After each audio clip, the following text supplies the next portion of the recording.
How do you sustain peak performance?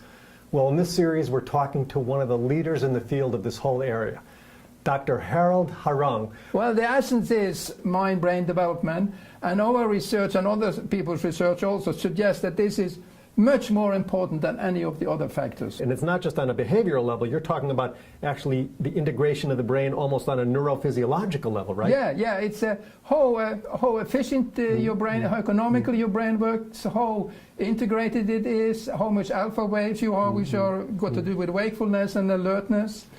These things, if you have an integrated brain, whatever you are doing will come out on a higher level of performance. Tell me, from what you've seen, what works and what doesn't work? Well, this is a very interesting field, and I think there are some illusions there, like if you take education, of course, but it's very important for giving you task knowledge, like if you want to be a dentist, you have to know dentistry, or if you want to be an accountant, you have to know accounting. But the question is, does it really affect your general level of performance? And what research shows, and this is extensive research, that the number of years of education explains only 1%. There's another thing people are talking about now, that if you want to get really good in something, there's the 10,000 hour rule.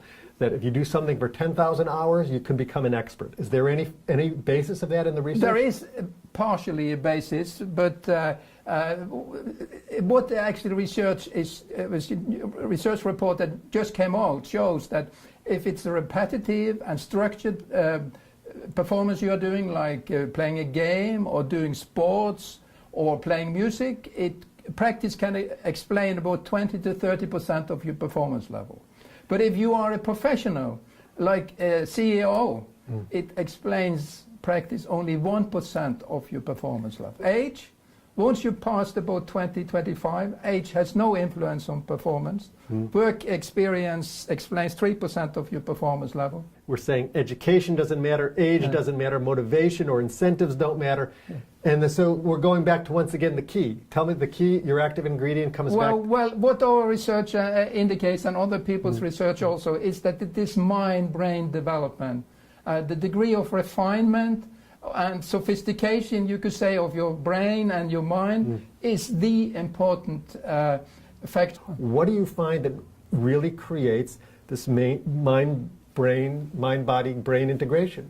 Yes, there are actually three complementary ways, and that is exercise, physical exercise, music, playing music, and then certain meditation techniques that have good effects on your mind-brain development. There are several meditation techniques on the market, and some of them have a positive effect on your mind-brain development, a fact that is much larger than both physical exercise and music. And what we find is that transcending, going beyond even the faintest thought to a level of very alertness, very wide awake, being wide awake, this is the key. Systematic transcendence, systematically reaching the deepest level of our mind. There is a technique called transcendental meditation that experience shows, and also research, is the most effective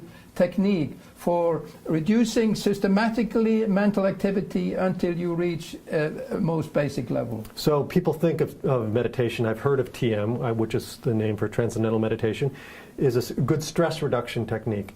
But you're saying that it even takes you beyond stress reduction to something on the level of peak performance. Exactly. This develops, transcendence develops all the qualities that we find in world-class performers. High brain integration, higher moral reasoning or psychological development, frequent peak experiences, and if you have several people doing it together, it also affects positively the organization, the mind-brain development level in the organization.